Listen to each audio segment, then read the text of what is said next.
বন্ধুরা, তোমরা দেখতে পাচ্ছ এখানে অনেকগুলো দেশি শব্দ লেখা রয়েছে।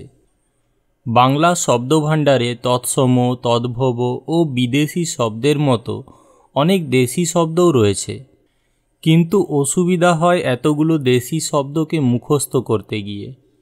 তাই আজকের ভিডিওতে আমি তোমাদেরকে এই সমস্ত দেশি শব্দগুলো দিয়ে একটা গল্প বানিয়ে দেব। গল্পটা তোমরা দু একবার মন দিয়ে শোনো, দেখবে গড়গড় করে অনর্গল তোমাদের এই শব্দগুলো মনে পড়ে যাবে। আর গল্পের মধ্যে দেশি শব্দগুলোকে মোটা হরফে লেখা হয়েছে, যাতে তোমরা সহজে আলাদা করে বুঝতে পারো যে এগুলো দেশি শব্দ। তাহলে গল্পটি শোনো তোমরা। গল্পের নাম হলো খোকা ও খুকির গ্রাম্য অভিযান। খোকা আর খুকি দুজন ভাই বোন। একদিন তারা গ্রামের মাঠ ধরে হাঁটতে বেরিয়েছিল। খুকির মাথায় সুন্দর করে খোঁপা বাঁধা আর খোকার হাতে একটা ছোট্ট লাঠি। পথে যেতে যেতে তারা দেখল একজন কালা কাকা চাটাই পেতে বসে কড়ি গুনছেন। কিছু দূরে একটা ডোবা, তার পাশে ঘন ঝোপ। খোকা একটা ঢিল ছুঁড়তে যাচ্ছিল, এমন সময় খুকি তাকে থামালো। তারা দেখল একটা বক ডালপালার উপর চুপ করে বসে আছে। হঠাৎ একটা কুকুর ঘেউ ঘেউ করে তাদের দিকে তেড়ে এলো। খুকি ভয়ে নেড়া গাছের আড়ালে লুকালো। তারা আরও একটু এগিয়ে গেল, দেখল একজন গয়লা গলা ছেড়ে গান গাইছে, আর তার পাশে বাঁধা বউটা ঘাস খাচ্ছে। কাছেই একটা পুরনো কুলা পড়ে আছে। হঠাৎ তাদের চোখে পড়ল একটা ডিঙি নৌকা, যা খেয়া পারাপারের জন্য বাঁধা। নৌকার গোড়ায় একটা বাখারি পড়েছিল। নদীর ধারে অনেক ঝিনুক ছড়িয়ে ছিটিয়েছিল।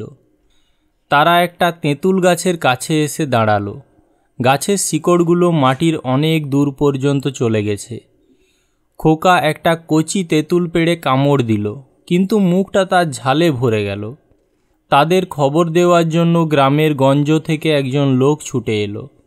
তার হাতে একটা খাতা। সে জানালো আজ তাদের বাড়িতে কাতলা মাছের ঝোল রান্না হবে। শুনে খোকা খুকির পেটটা ডগমগ করে উঠল। তারা দেখল একজন ঝানু লোক জাঁতায় চাউল ভাঙছে। তার পাশে চুলায় আগুনের ছাই উড়ছে। আগুনের আঁচে কয়লাগুলো লাল হয়ে ঠাটাচ্ছে। তাদের খোঁজ করতে করতে তাদের মা সেখানে এসে হাজির হলেন। তিনি তাদের দুজনের মাথায় হাত বুলিয়ে আদর করলেন। বললেন, আর আড্ডা নয়, চলো এবার বাড়ি ফেরা যাক।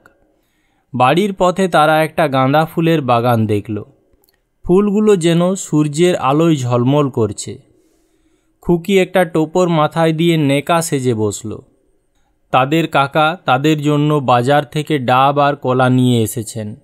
ফলগুলো দেখতে বেশ ডাঁসা, কিন্তু একটা কলা একটু মেকি মনে হলো। বাড়ি ফিরে তারা দেখল উঠোনে একটা মই লাগানো। তাদের বাবা ছাদের আল পরিষ্কার করছেন। কাছেই একটা চোঙা পড়ে আছে। রাতে তারা গরম ভাতের সঙ্গে চিংড়ি মাছের ঝোল খেল। তারপর ক্লান্ত শরীরে ঘুমিয়ে পড়ল। তাদের সারা দিনের ইতি ঘটল মিষ্টি এক ছুটির আমেজে। তাদের মনে গ্রামের এই ডাগর ছবি আর দেশি শব্দগুলো চিরদিনের জন্য গেঁথে রইল। তারা বুঝতেই পারল না কখন দিনটা ডাহা ফাঁকি দিয়ে চলে গেল। শুধু কিছু মিষ্টি টের তাদের স্মৃতিতে রয়ে গেল। বন্ধুরা, এতক্ষণ গল্পটি তোমরা শুনলে। এই গল্পের মধ্যে লুকিয়ে রয়েছে অনেকগুলো দেশি শব্দ। গল্পটি তোমরা চাইলে আরও দু একবার শুনে নিতে পারো, এতে তোমাদের সহজেই দেশি শব্দগুলো মুখস্থ হয়ে যাবে।